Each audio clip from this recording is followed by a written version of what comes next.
Nothing more happened on the passage worthy the mentioning. So, after a fine run, we safely arrived in Nantucket. Nantucket, take out your map and look at it. See what a real corner of the world it occupies. How it stands there, away offshore, more lonely than the Eddystone Lighthouse. Look at it, a mere hillock, an elbow of sand, all beach, without a background. There is more sand there than you would use in 20 years as a substitute for blotting paper. Some gamesome whites will tell you that they have to plant weeds there. They don't grow naturally, that they import Canada thistles, that they have to send beyond seas for a spile to stop a leak in an oil cask, that pieces of wood in Nantucket are carried about like bits of the true cross in Rome, that people there plant toadstools before their houses, to get under the shade in summertime, that one blade of grass makes an oasis, 3 blades in a day's walk a prairie, that they wear quicksand shoes, something like Laplander snowshoes, that they are so shut up, belted about, every way enclosed, surrounded, and made an utter island of by the ocean, that to their very chairs and tables small clams will sometimes be found adhering, as to the backs of sea turtles. But these extravagances only show that Nantucket is no Illinois. Look now at the wondrous traditional story of how this island was settled by the red men. Thus goes the legend. In olden times an eagle swooped down upon the New England coast, and carried off an infant Indian in his talons. With loud lament the parents saw their child borne out of sight over the wide waters. They resolved to follow in the same direction. Setting out in their canoes, after a perilous passage they discovered the island, and there they found an empty ivory casket. The poor little Indian's skeleton. What wonder, then, that these Nantucketers, born on a beach, should take to the sea for a livelihood. They first caught crabs and quahogs in the sand.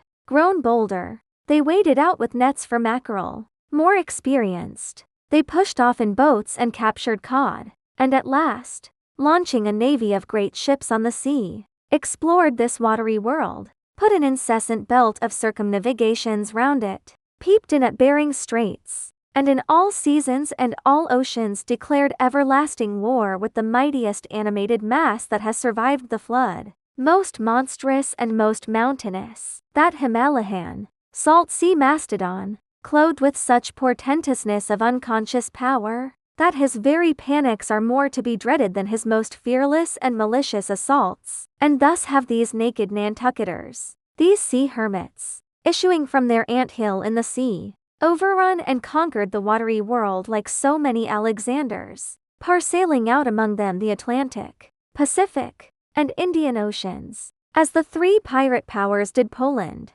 let America add Mexico to Texas, and pile Cuba upon Canada. Let the English overswarm all India, and hang out their blazing banner from the sun. 2/3 of this terraqueous globe are the Nantucketers, for the sea is his, he owns it, as emperors own empires, other seamen having but a right of way through it. Merchant ships are but extension bridges, armed ones but floating forts. Even pirates and privateers, though following the sea as highwaymen the road, they but plunder other ships, other fragments of the land like themselves, without seeking to draw their living from the bottomless deep itself. The Nantucketer, he alone resides and riots on the sea. He alone, in Bible language, goes down to it in ships, to and fro plowing it as his own special plantation. There is his home, there lies his business, which a Noah's flood would not interrupt. Though it overwhelmed all the millions in China,